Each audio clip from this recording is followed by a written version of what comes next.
Say hello to a new friend on an old road. Take a two-lane trip of memories into mysteries unknown. Come along for the ride.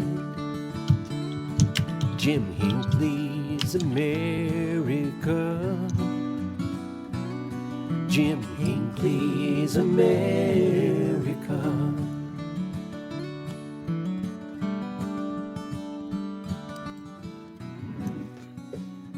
Hey, good morning, my friends. It is a brisk 34 degrees here this morning at the studios of Jim Hinckley's America, within spitting distance of legendary Route 66 in Kingman, Arizona. We will have Scott Piotrowski joining us this morning. We're going to try to figure that out. Having a little bit of technical things going on, but I'm sure we'll get it figured out. We're going to be talking about Route 66 in California this morning. Of all the states that Route 66 passes through, I think California is probably the most unique. It's the most diverse for sure. It crosses the Mojave Desert, probably one of the emptiest highways that you're going to find, at least the sections that are open. We'll be talking with Scott about that this morning as well. And it crosses one of the largest metropolitan areas in the country. And Scott's with us in the audience. We'll see if we can get him on as a co-host or a speaker here, or as a call-in. And we'll do that in just a second. Maggie May up in East Lansing says they've got a touch of snow. Well, God bless. You can keep that.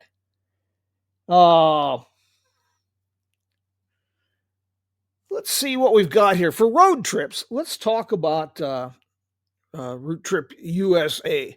Now, when you pull that up, well, that's going to be a UK-based company, but they'll work with just about anybody, and they specialize in road trips, the United States and Canada. And, they're like us. They test the pillows and they taste the enchiladas, and they not only tell people where to go, they show them. So that's a good outfit. If you're not familiar with road trips or you want to take the fuss out of it, I can recommend Route Trip USA.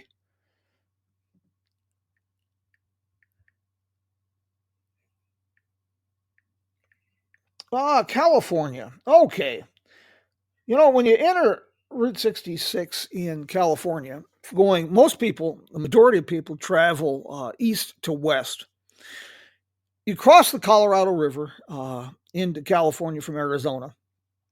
Now, people who know me, I'm an old desert rat. I'm one of the dry roasted nuts, but you can get too much of a good thing. Now, I'm not going to say Needles, California is in the Mojave Desert section, the Colorado River Valley, is hell come summer. But if you squint hard, you can see it from there.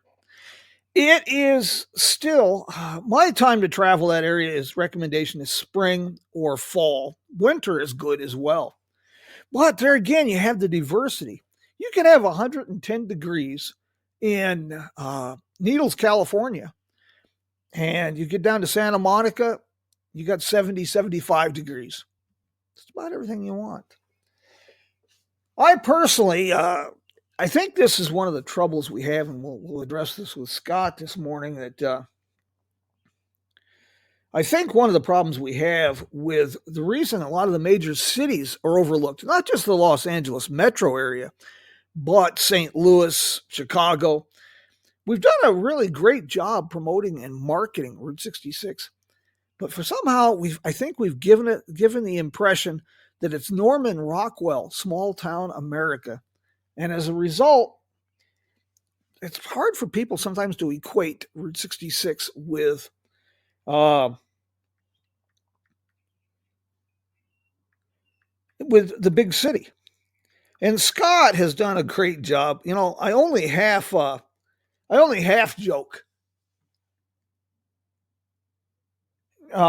only half joke about feeling claustrophobic in any town with more than 3 stoplights. but it sums it up. But Scott's done Scott's done a fantastic job of introducing me, shall we say, to the magic that is Route 66 in the LA metro area. And I'll see if we can see if we can find Scott here this morning.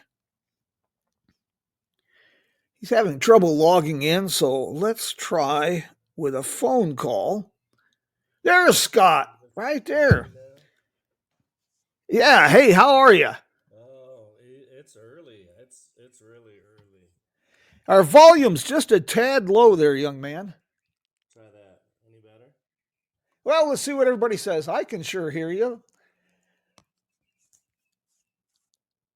So you think this is a bit early? You know, I'm an old farm boy, so it's getting close to lunchtime for me. I haven't even had a chance to get breakfast. It's that early for me. So where are we going for breakfast? Nah, I gotta cook in the kitchen, whether I like it or not. I'm actually in Arizona right now, which is kind of weird.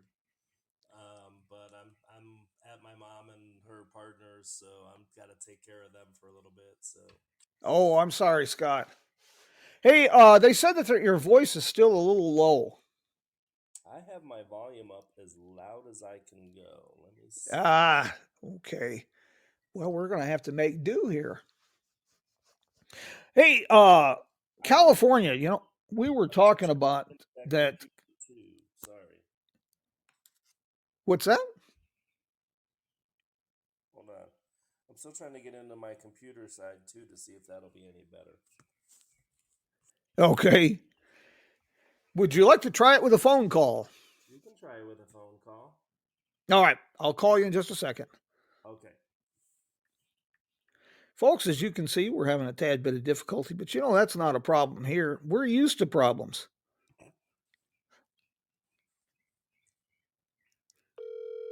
That's what we do here. It's Mayberry television sometimes. Good morning, Scott. Good morning. How are you guys? Is that better? I think that's a little better. But now I lost you. No, I'm here. Oh, there we go. Yep.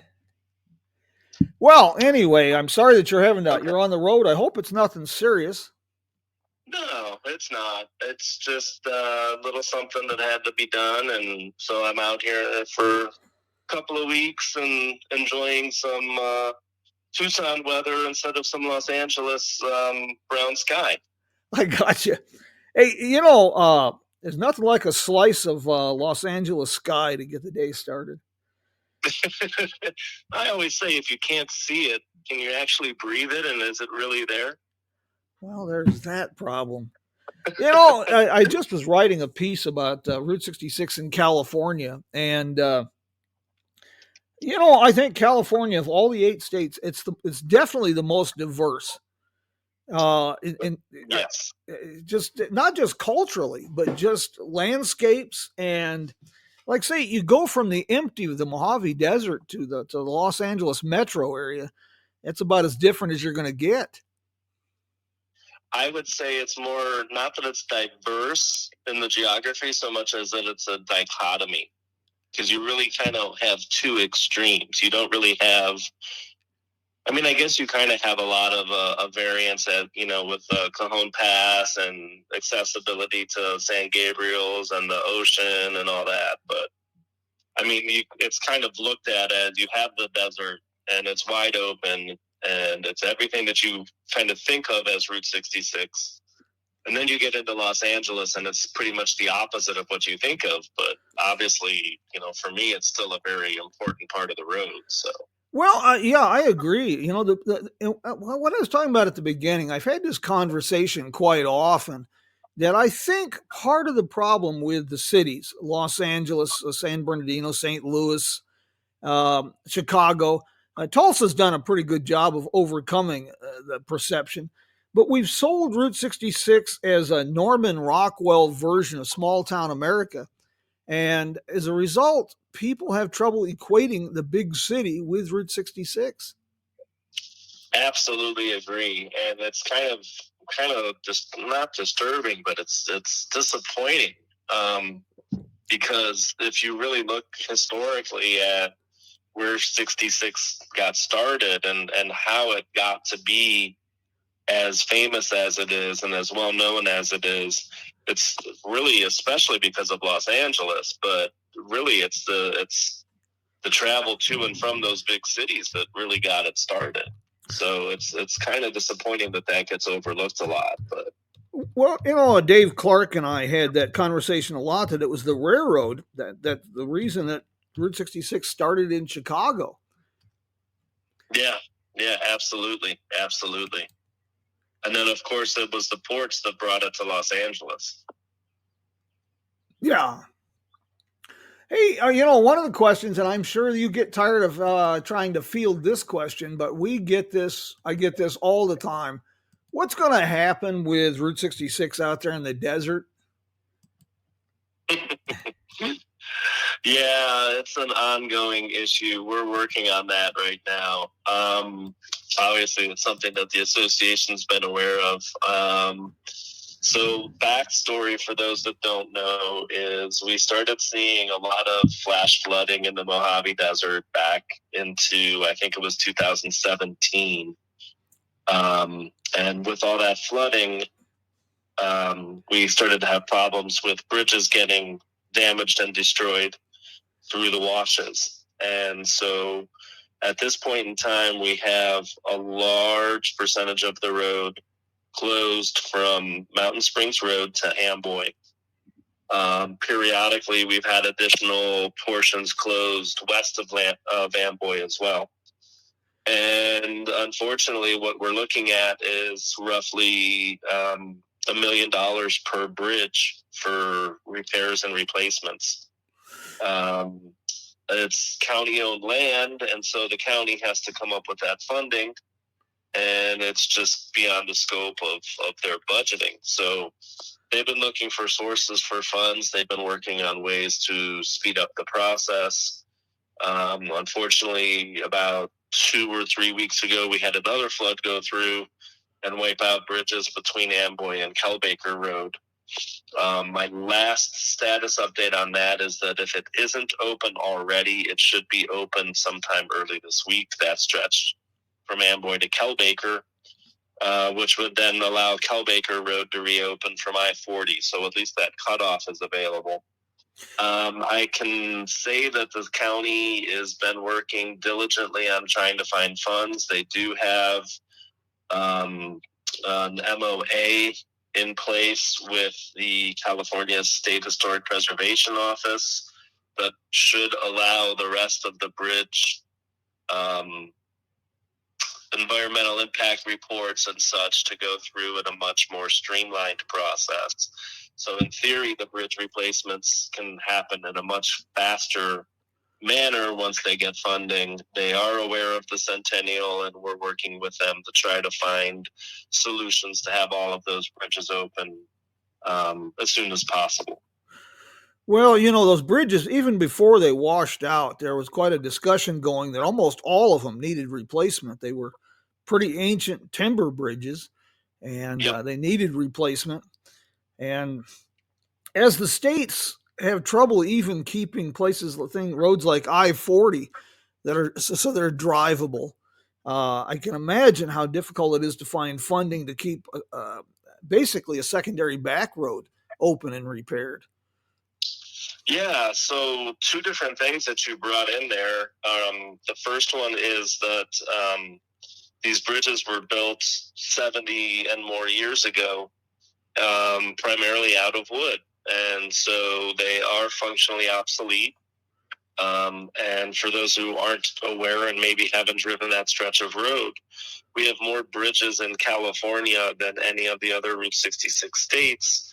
And the reason why is because of all those washes out there that all have timber bridges over them. So it's somewhere in the neighborhood of just over 100 bridges in total that are needing to be addressed. And it's a process.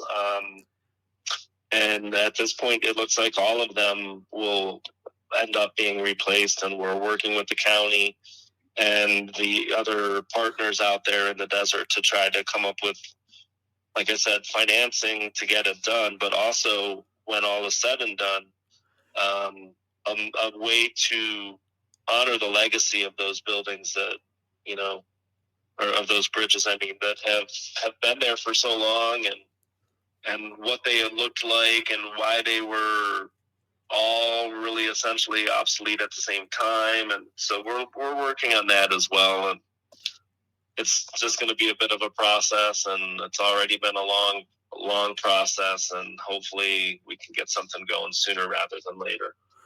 Yes. Speaking of bridges, you've got some great bridges there in California on Route 66 that aren't washed out, that people can still drive and use, like the Mojave River Bridge there at Victorville, and the Colorado Street Bridge there in Pasadena. All excellent. Yeah. That, Hold on one second. I just figured out why we were having a problem earlier. Okay. The Mojave River Bridge, for folks who aren't familiar, down by Victorville, coming down from Hellendale, from Barstow, that is an incredible bridge. I believe, and Scott can correct me on that, but a 1930s bridge. It still has its really ornate guardrail system still in place. That's a great one. And the Arroyo Seco Bridge there out of Pasadena, Colorado Street Bridge, I believe that was built in 1913. At the time, it was an engineering marvel, and that is an architectural masterpiece. Absolutely gorgeous bridge. You still with us, Mr. Scott? Having a few issues here this morning. So we will continue. But California, it gives you an idea on the bridges in California. That's always been a problem out there in the desert. People don't realize how quickly water can rise out there. But, to be honest, I don't have high hopes that that's all going to be done in time for the centennial. The good news is, for folks who travel that, it looks like at least the Kelbaker Road and then through Amboy section will be repaired soon. I am still here, Jim. I am getting a lot of echo at this point, though. Have you tried disconnecting from the computer? Yeah, the phone itself has got everything closed on it except for the phone call at this point. Oh, I'm sorry, Scott. I hate this when we have these technical difficulties. It seems like we would have got used to this with Zoom and COVID and other things. Sometimes I feel like we've gone back to 1930s technology here. Let me try doing one thing. Can you, let's hang up and try redialing real quick. Okay, can do that. Thank you. Okay. Isn't this fun? I can't even express the frustration I get into. I feel like I'm doing piñata impersonations half the time when I'm doing these programs. But we do learn a few things, and we do have some fun with it, in spite of what you might think. But, the Los Angeles area shouldn't be overlooked. People talk about the traffic issues in Los Angeles as being a big. How are we doing there? Better? It sounds better on my end now. Good. We were just talking, people complain, including me, about traffic in the LA metro area. But, people were complaining about traffic in the LA metro area back in the 1940s and 50s. That's just part of the Route 66 experience in Southern California. I think that's kind of how we got where we are in a lot of ways. The car culture of Southern California is a large part of the draw of Route 66 to the Southwest. It's a large part of road trips. It's a large part of lowriders.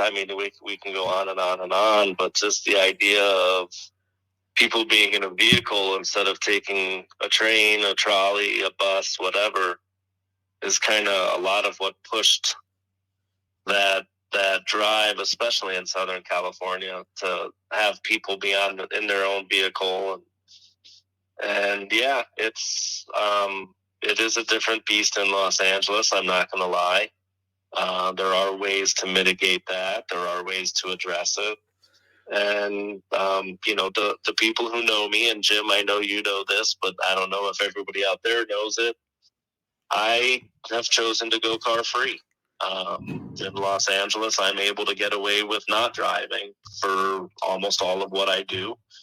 And, the people coming to see Route 66 in LA, if they really wanted to, they could do the same thing. There's a pretty hefty mass transit system, and it does make it manageable to get along the road. Pretty much for right now, from Azusa to Santa Monica, you can pretty much follow one light rail and one bus line, and do pretty much all of 66 that way. And give us another year or so, 10 months or so, and that'll extend all the way out to Claremont. Well, the traffic situation has given us some, wonderful little tidbits on Route 66, like the Aurora Seco Parkway. That was built to alleviate some of the, congestion and traffic problems. Yeah, more lanes of traffic is not the answer, but we won't get into traffic discussions and traffic control and mitigation too much. No. I geek out on that a little bit too much sometimes. But yeah, we were talking about the bridges in California earlier too. The oldest everyday usage bridge anywhere on Route 66 is within Los Angeles city limits. Which one is that? That's the Broadway Bridge over the Los Angeles River, right outside Chinatown. It was the connection between Chinatown and Lincoln Heights that allowed Lincoln Heights to become the first eastern suburb of Los Angeles. Prior to that, with the Los Angeles River, occasionally overflowing its banks, they weren't really able to get across it regularly. What year was that bridge built, Scott? Construction began in 1909. Ooh. And then the next one would probably be the Colorado Street Bridge, right? Colorado Street Bridge was built in 1913. There's a few in between along the route. There's I'm trying to think what the other one was. There's one out in the Mojave Desert, actually, that's a little bit older than the Broadway Bridge, but it's not really a part of an everyday road. You have to kind of go out of your way to find it and get to it, and it's a dead end, so you're not really going anywhere on it. So that's why I consider Broadway Bridge to be the oldest everyday bridge on 66. Go ahead. Electric 66 just posted that just inside the state line, there's a tiny railroad bridge. It might be the oldest on 66, built in the 1880s. Yeah, that's the one I was just referring to. It's outside of Needles, and the only difference, like I said, is it's not really a part of an everyday road. But yeah, that bridge, if you consider that a bridge, which technically I guess it is, that bridge is definitely an older bridge. And there's actually another older bridge that crosses Route 66 in Los Angeles City as well. And that's the Santa Fe Railroad Bridge that crosses the Arroyo Seco Parkway. That's 1887, if I remember correctly.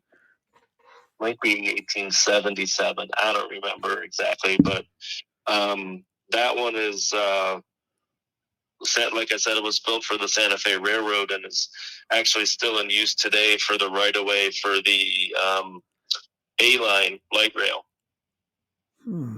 So, yeah, we despite everyone kind of thinking that there's not a lot to see in LA on 66, there's really a good deal that pertains directly to the road. And one of the little tidbits that I like to make sure everybody knows is there's 100 National Register of Historic Places landmarks within the Route 66 corridor in Los Angeles County. So I think there's plenty of history to be found if you just take the time to look for it a little bit. Well, common sense tells you that if you're going through a big city, you're going to have a lot more to see and do than you will, say, in Needles or Yucca. That's just common sense. But Tulsa has shown us. Tulsa, I think, is setting an example for cities that want to. on how they can change that perception about Route 66.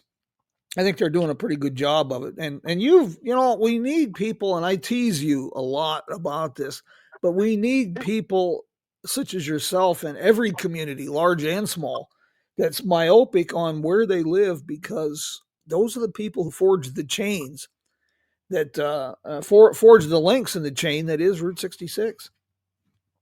Yeah, I mean, I think that that's one of the things that's really lacking in Los Angeles. I'll be honest with you about that.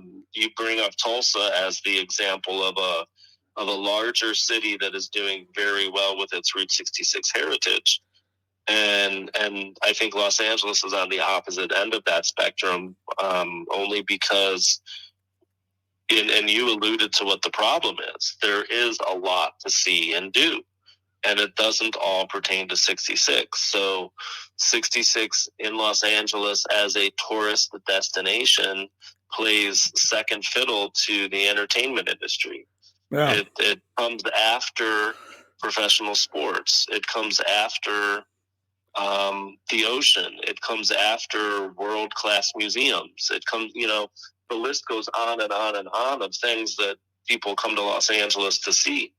And 66 is kind of an afterthought for people coming there. We're trying to change that perspective and perception, and we're making some really, really good headway there. But yeah, it's a secondary thought for a lot of people, and therefore the tourism industry kind of thinks of it as a second thought as well. Yeah, I can see that. But Route 66 is in LA, well, the whole road, but in the LA areas, it's the bridge. It's the connector between the past, the present, well, and even the future. It's restaurant. It's a Sycamore Inn out there in Rancho Cucamonga. I guess that goes back to 1848. Yep. Yeah, and then gosh, Hollywood Forever Cemetery, and the sites associated with film and celebrities there in Hollywood and Beverly Hills. So it really connects it all. You brought something up that makes me wonder if you've been listening in on our conversations on our association's board meetings sometimes. One of the constant conversations that we seem to be bringing up is the discussion of Route 66 being a living, breathing highway. And part of that is, like you said, it's not just honoring that past and places like, Donut Man in Glendora that have been there for a while, but, the Bradbury building in downtown Los Angeles, the historic theater district, Grand Central Market in downtown, like I said, the bridge, the Arroyo Seco Parkway, all these places that have been there forever. But if you also look at Grand Central Market and look at the resurgence it's had in the last 10 years, the businesses that have changed over, newer businesses that are still independently owned businesses that come in there.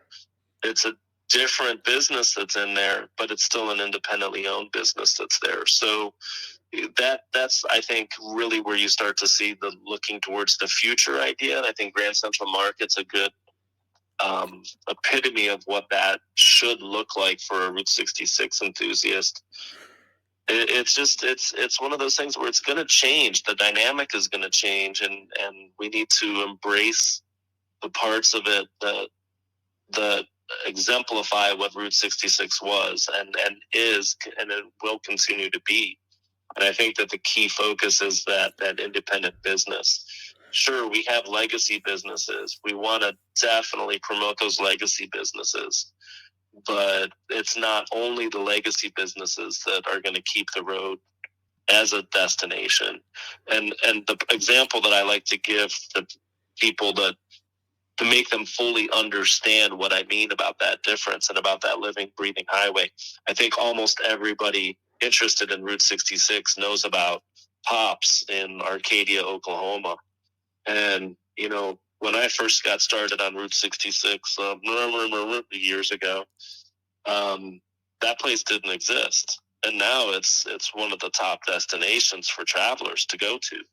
So if we really want to be true to honoring Route 66 and recognizing places like Pops, we need to understand that that's also going to be the case in places like Los Angeles, where there's definitely going to be huge turnover of business, especially food service. And I think that we just need to be aware of the differences of what that's going to look like. Yeah. I feel like that was a really long-winded comment. Oh, it's not a no. That really sums things up, though. You mean like the place that the soda pop store that you mentioned there, and you took us to on one of our first trips through there. You mentioned the Grand Central Market. For people who aren't aware, that is to me that is the California experience personified and distilled. A 1917 market with a neon sign museum and every kind of diverse cultural food, drink that you can remotely imagine, all set in the historic theater district. I think that just really encapsulates what people envision for Route 66 experience of the 30s, the 40s, the 50s. Yeah, there's a lot to be said about that. I think it epitomizes Route 66's LA in particular. Just because of that diversity that we have, the cultural diversity that we have here. Yeah. It really, and that goes to people sometimes ask me why I like Los Angeles so much. And I mean, that kind of sums up a lot of my feelings for it. I can pretty much get or find anything I want within 2 hours of where I live. And there are not very many places in the world that you can say that.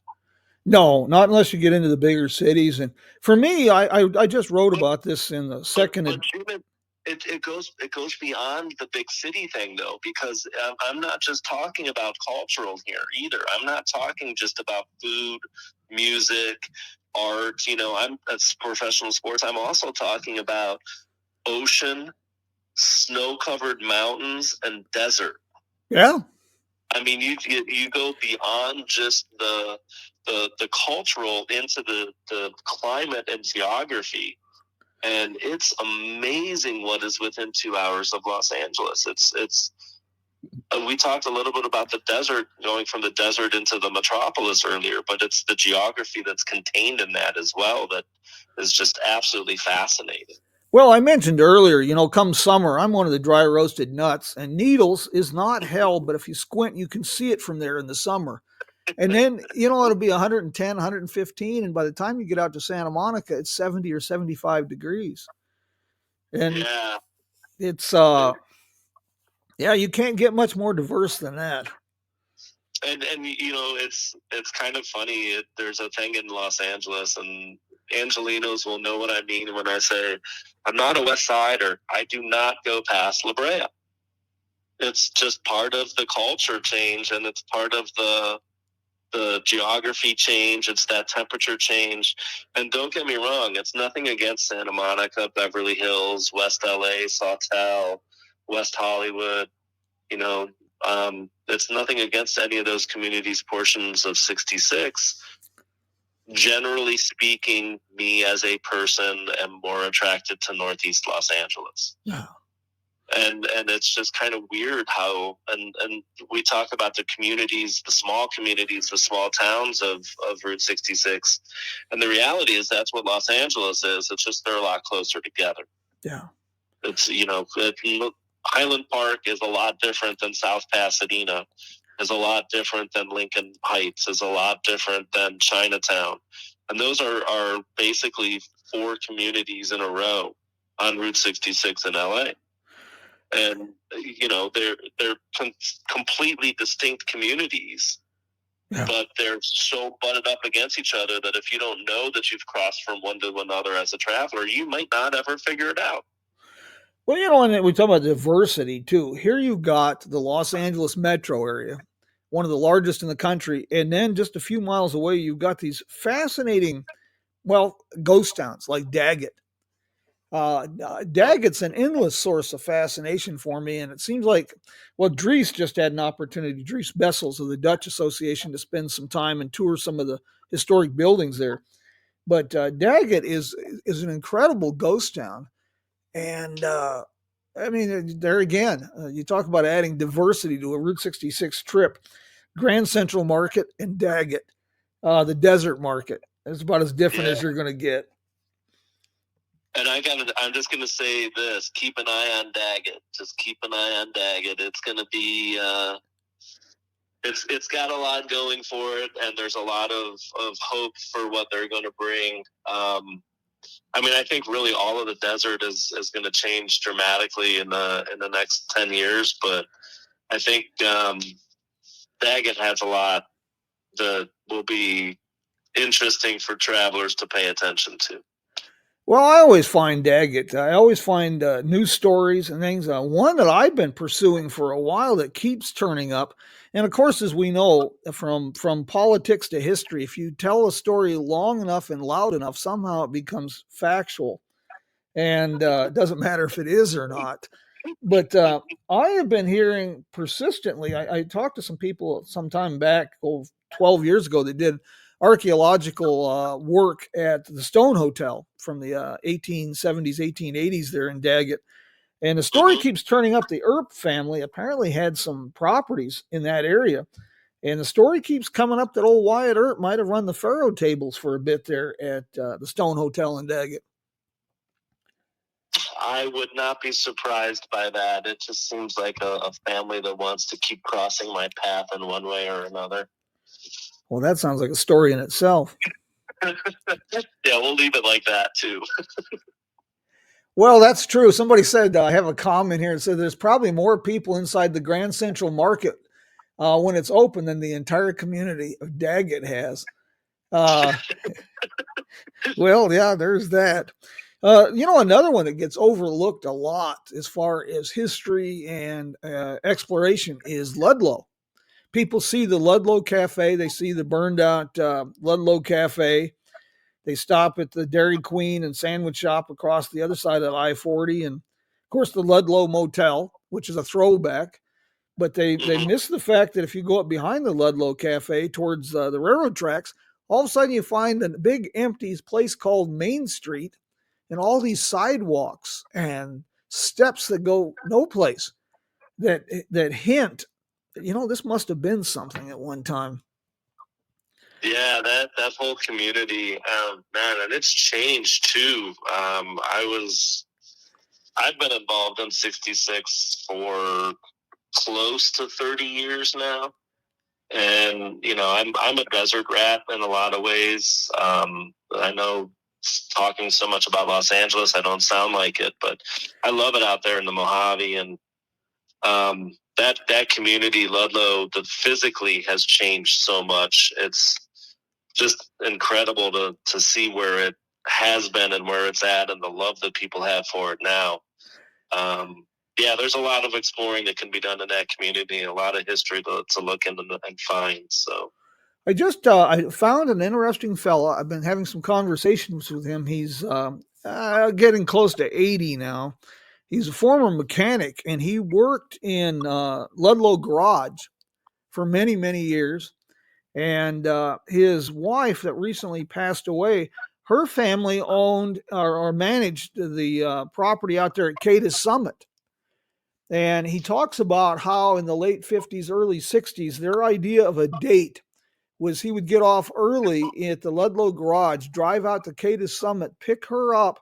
They would drive down to 29 Palms to go to a movie and dinner.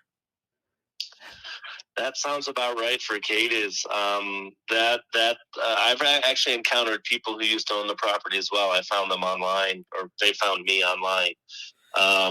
It's been a while since I've communicated with them. It's probably the same family. Well, but yeah, that there's not really a whole lot out there to do as a date. No, no, start a rock garden. Yeah, sand sculpting, snake collecting, desert tortoise collecting. Yes. At least be ecologically correct. I've turned up, and I know you have as well. But there's some great stories out there in the desert. Essex, California. I think 1977. made some international stories as the last community in the United States that didn't have television service. And then Johnny Carson picked up on that and invited all, I think, 37 residents of Essex to be on the Johnny Carson show. I do remember that. Yeah, that's. You have so many more stories than I do that you remember. I'm more about the places. But yeah, I remember hearing about that with Essex. The stories, sometimes you turn up things that are really surprising. And of course, just like LA, you expect traffic. The Mojave Desert, you should expect heat. But it always surprises me when people are surprised by the heat. This is. But you can talk about that heat all you want, and until you experience that heat in the middle of the summer, you have no idea what it's really like. Oh gosh, no! It really is astounding just how hot that is. People always tell me the desert's a dry heat, but I have to remind them, so is the oven. Ooh. Are you suggesting I turn the oven on to 120 and get in it? To climatize. This is from Edsel Ford's journal. He was out here in traveling with his college buddies. Of course, that was the National Old Trails Road at that time. This is July 1915. And he stayed around Kingman all day until 4:30. He met Party and a Stutz from St. Louis, and they arrived at Needles at 8:30 p.m., and they slept on the porch of the Garces Hotel. They found that the heat was very oppressive. Imagine that. At 8:30 p.m., I might add. What I found really interesting was his entry from July 17th and 18th, and this ties into Ludlow a bit. He says they all had various repairs to make to their cars. Got a drive shaft from the express office. He is still in Needles. He bought another tire, repaired several tubes, started west from Needles at 6:15 p.m. in procession of 8 cars, a Jeffrey, 2 Fords, 2 Chalmers, 2 Stutz, and a Cadillac. 30 miles out, the Chalmers broke another spring. Roads in desert were fair but rocky. Stopped for a midnight lunch. This is intriguing. We played the phonograph while fixing tires. Stopped at Ludlow for gas. Had to wake up the Desert Queen to get it. Arrived in Barstow at 7 o'clock a.m. So they left Needles at 6:15 at night, and it took them till 7 o'clock the next morning to get to Barstow. They made good time. Yes, God.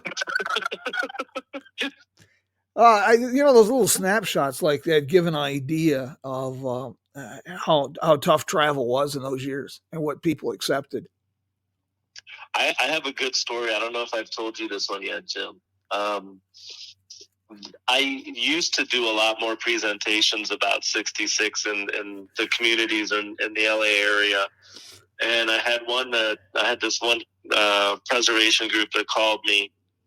I ended up presenting to them 3 separate times. The first time was kind of a historical look at the road. The third one was kind of a little bit more of a what to see along the road.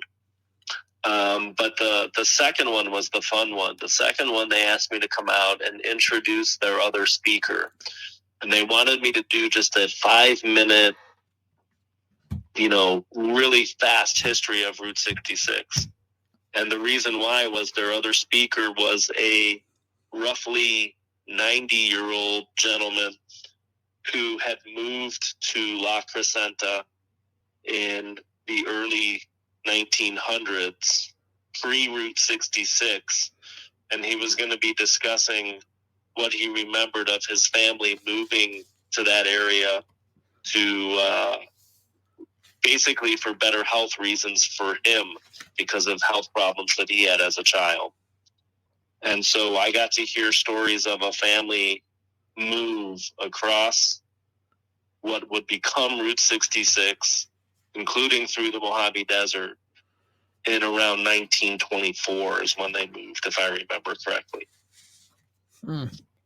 Absolutely incredible to hear those firsthand stories. Obviously, this was a long time ago that I heard this story, but it was incredible to hear firsthand from somebody who remembered most of it what that travel was actually like, how long it took, how much they had to repair their own vehicle, how frequently they had to do that. And like you were talking about, traveling through the desert at night because there was no air conditioning in the cars, and that's the only way that you could put up with it. And in the middle of nowhere, if you have a breakdown, you don't want to try to be fixing your car in 120-degree heat. Yeah, that the desert travel out there. There's some great stories. One thing I have to ask you too before I forget is your book Finding the End of the Mother Road, Route 66 in Los Angeles County, still available? No. Okay. There you go. Well, that answers that question. There is discussion about possibly doing an updated version and reprint of it, and that would be for the centennial. I would like to encourage you to do that because even Jerry McClanahan in the Easy 66 guide referenced you and this book. You're kind of, I don't want to give you a big head, so you have to go out and buy a bigger hat. But this is probably the best book I know of for a little bit of the history of the road, the trivia, and aside from the Route 66 navigation app, it's I think there's a good companion for that app because it not only has the maps and the mileage, but some of the history, and it helps you find some of the really obscure sections of Route 66 that were, well, like you mentioned, construction alignments and different things that were only used for a short period of time. Yeah, and the updates that would need to be done are kind of fascinating too. We've discovered an additional section of 66 that I didn't know about when I did all that research. Some of the additional histories that have come up, some of the changes with businesses going away, new businesses coming in. There's really a lot to add in there. But I think one of the things that would be kind of interesting would be just looking at what's in the book then and how it's changed, because that's been 20 years. It's hard for me to think about that, but that was 20 years ago that came out, and it's a lot different of a road now than it was then. That's for sure. Well, I'm a lot different than I was 20 years ago. It's not the age, it's the mileage. Yeah, I hear you on that. I was going to say I'm older and wiser, but I don't know about the wiser part. Definitely older. Nolan Stoltz mentions there's a great book from 1926, Metcalf Shaw, documents their trip along the National Old Trails Road, staying overnight in places such as Hector, California. Ooh, Nolan, you got to send me that info. Scott, I know we got you up early this morning. I do greatly appreciate you taking time today because I think the California, and you and I have gone back and forth, and I have teased you unmercifully on several occasions. But California, it's you're not alone in the LA area, like we've talked about. Chicago and St. Louis, all overlooked. And I think people really I understand why they skip those areas. I fully understand that based on time and other things. But with that said, I think you shortchange your Route 66 experience by not finding ways to include some, all, or portions of Route 66 in the Los Angeles or other metro areas. I think you really shortchange yourself. Well, you and I have had this conversation a lot. I mean, again, I allude to the 100 National Register landmarks as the prime starting point. But, the car culture, especially with Los Angeles, the car culture idea really started here in Southern California. And so there's a lot more to delve into than just directly 66. And I think that anybody who's traveling the road might kind of feel like the congestion's a little bit too much and the material is too much. But I think once you hit Victorville and you're getting ready to start down the hill, it's almost like you have to have an idea of what it is that you want to see, and you focus on a theme. Yeah. And if you focus on a theme as you come through Los Angeles, you can really tune into the things that are important to you that you want to see, whether it's military history or historic theaters, auto repair. I mean, there's just countless ideas. Food. Again, whatever it is that you want to find, just focus in on that theme, and you can find it on the road in LA in particular. So, as anybody who's seen me lately knows that my theme is generally food, and boy, I tell you, that's a great thing. One of my, and I'll post. By the way, folks, I'll have when I publish this today, it'll be up on Spotify and archived. And then there's also an embedded player on the Jim Hinckley's America website. And I'll do a blog post about today's program and about some of the things to see in LA. And one of my favorites that I got a picture of somewhere between San Bernardino and coming into the LA area, Ned's Oil and Stuff. It's one of my, that's one of my great, I love that neon sign, Ned's Oil and Stuff. Yeah, that's That is an absolutely gorgeous piece of neon. It really is. You know, we could go on forever, but I want to mention a side trip in the LA area, as long as we're talking neon, and we've brought it up quite a bit. You really got to take a side trip over to the Museum of Neon Art in Glendale. It's not that far from the construction alignment, and it's just a fascinating museum. Wonderful people, just well worth that little side trip. See, so some of the, the NH National Hot Rod Association, I think NHR Museum over in Pomona. There's when you now if Route 66 in the LA area, metro area, San Bernardino in or Victorville in, if that doesn't give you enough to see and do, then you factor in little side trips of just 5 miles on and off, off Route 66 north and south. You've got enough there to keep you busy for at least a month of Sundays. Absolutely. Oh my God. I could just start rattling things off and not finish by 8 o'clock. I've been told I can do that. I've been told I can do this for hours, even if I'm the only one in the room and still enjoy myself. It's true. Both of us can do that. Yeah. I think you're a little bit better at it than I am, though.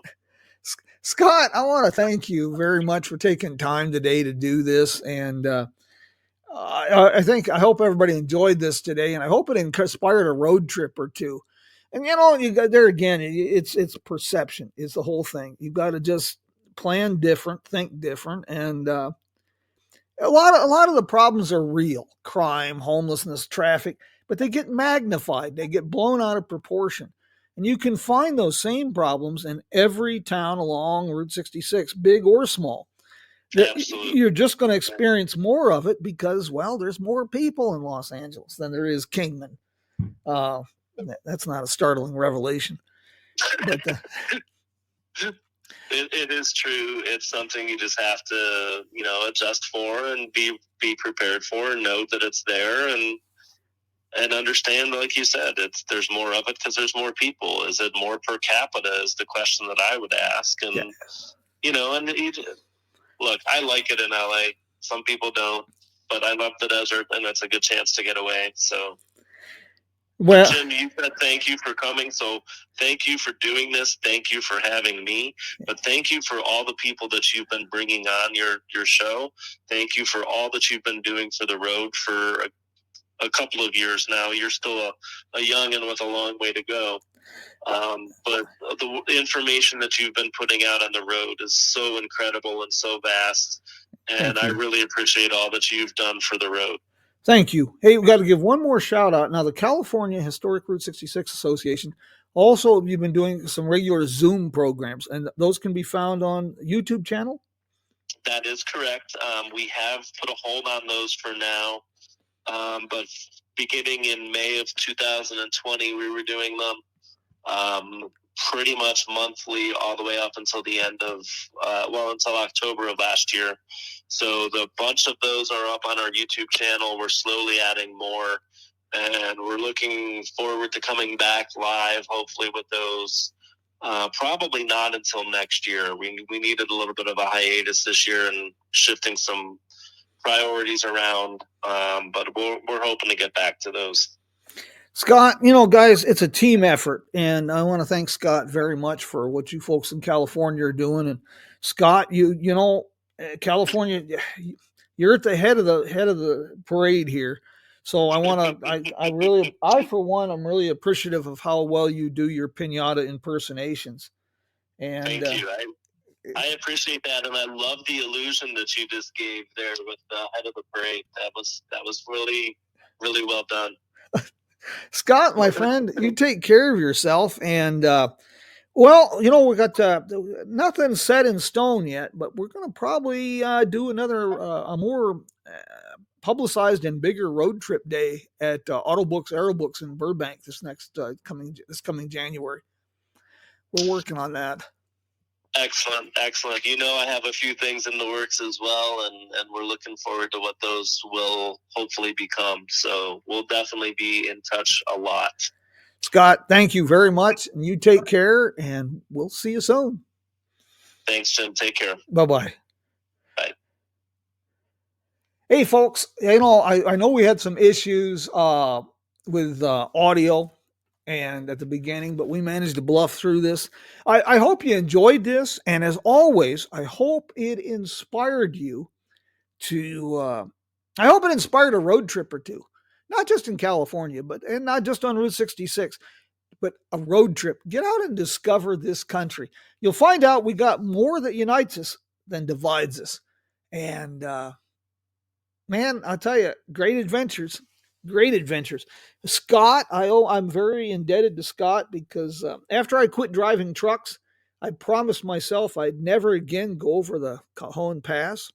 I promised I'd never go beyond Victimville and Hysteria, better known as Victorville and Hesperia. But I'm glad I did, and I'm glad I've started exploring the LA area. Lots of neat stuff. Next week, we're going to head for Amarillo, Texas. We're going to talk with the folks there at the Texas Route 66 Visitor Center in Amarillo. And then we've got Ray Harvey, mural artist from the week after. We've got Ray Harvey, the mural artist from Missouri, who's going to be coming out to Kingman, Arizona to do some murals. We'll be talking about his artwork and his career and the power of murals. Don't have anything set up yet for the 31st, but the week after that, well, we're going to have a visit with the folks in Baxter Springs, Kansas. So until we meet again, my friends, I will bid you adios, and just a couple of little things to say. If you do decide to take a road trip, you got to have a place to lay your head at the end of the day. And a couple of my favorites are the Roadrunner Lodge in Tucumcari, New Mexico. And, of course, the iconic Wagon Wheel Motel, Cuba, Missouri. And the Cactus Inn Motel in McLean, Texas. All places I can recommend. We're like Route Trip USA. We have tested the pillows, and we've tasted the enchiladas. My friends, until we meet again, you take care of yourself. And don't forget, we will have this podcast published today. Excuse me. We'll have a blog post up probably by tomorrow afternoon about Route 66 in California. We'll have some links. We'll have some book recommendations and a place where you can get some more information and learn about traveling Route 66 in California. Until we meet again, my friends, I'm going to bid you adios. Scott, Nolan, thank you for sending that PDF. I look forward to that. To everyone who joined us today, thank you. Now, I see Arizona Podcast is with us. Check out their YouTube channel. Chris has been speaking. We talked about a little bit about Ludlow, and Chris recently did a Route 66 minute, a great little preview of the Ludlow Cafe. You might want to check that out. Encourage another episode to get out in the desert. You want to do that desert exploration before it gets too hot, my friends. Hey, until we meet again, well, via con Dios. How about a little bit of music from Joe and Woody, the boys of the road crew?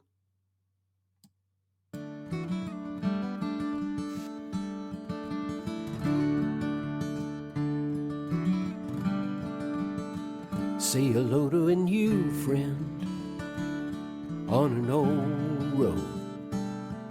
Take a 2-lane trip of memories into mysteries unknown.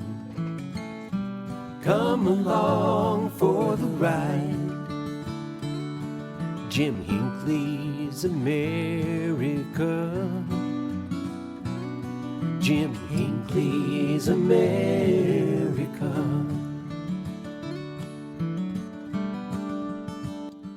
And if you find yourself in the Missouri Ozarks, be sure and grab a little something at Uranus Fudge Company and General Store. Take care, my friends. Adios.